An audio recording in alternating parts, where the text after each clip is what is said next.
Bien, bonjour. On va commencer une petite leçon sur les gammes. D'abord, commençons par dessiner une magnifique portée avec une clé de sol, puisque c'est celle qu'on utilise le plus, mais ça marchera de la même façon avec une clé de fa.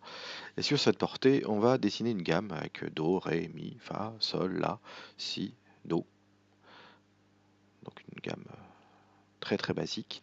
Et on va d'abord parler de la gamme majeure. Alors comment on construit une gamme majeure? Bon, c'est très très simple.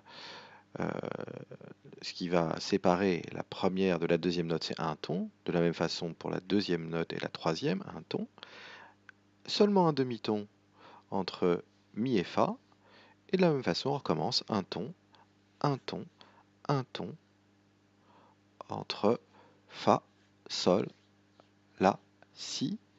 Et il nous reste maintenant entre si et do, un demi-ton. Et voilà, on a construit notre gamme majeure qui se construit sous le format un ton, un ton, un demi-ton, un ton, un ton, un demi-ton. Donc c'est pour toutes les gammes majeures comme ça. On prend la note de départ et on suit cette logique. Alors, ce qu'il faut savoir aussi pour les gammes, c'est qu'elles sont notées avec des degrés. Toutes les notes sont notées par des degrés. La première porte le numéro 1, 2, 3 et ça s'écrit en chiffres romains. Donc 1, 2, 3, 4, 5, 6, 7, 8. Alors 8, c'est aussi la première de la gamme suivante. Et en plus de ces chiffres romains, elle porte aussi un petit nom. Alors la première, c'est la tonique, c'est la plus importante puisqu'elle donne le nom à la gamme. Donc ici, la tonique, c'est Do, puisqu'on a un Do majeur. Une autre très importante, comme son nom l'indique, c'est la dominante, qui est le cinquième degré.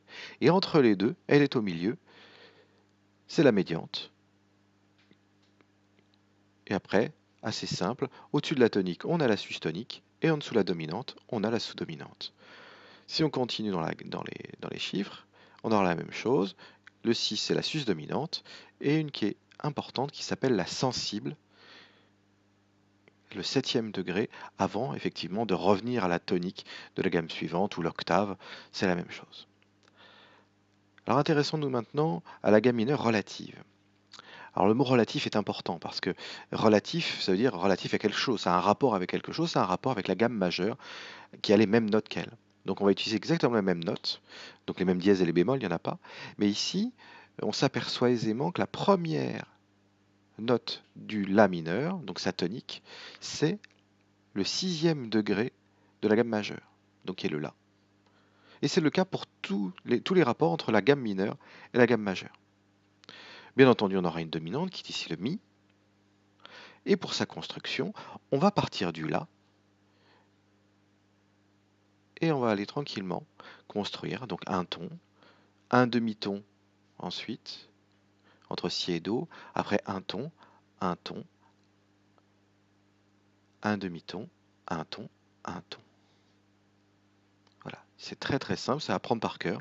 Donc gamme mineure, c'est un ton, un demi-ton, un ton, un ton, un demi-ton, un ton, un ton. Voilà, à apprendre par cœur. Et pour passer d'une gamme à l'autre, on va le voir dans quelques instants, il faut se souvenir d'une technique qui est très très simple. Attendez, on va laisser finir le dessin. Voilà, donc un ton, un demi-ton, un ton, un ton, un demi-ton. Alors maintenant, si on cherche à savoir comment on passe du majeur au mineur, je vous ai fait une petite flèche en disant, voilà, pour passer du majeur au mineur, et bien simplement, on va enlever 3 demi-tons à la tonique. Ou l'autre solution, si on le préfère, c'est d'utiliser le sixième degré de la gamme majeure. Et voilà, on a fini.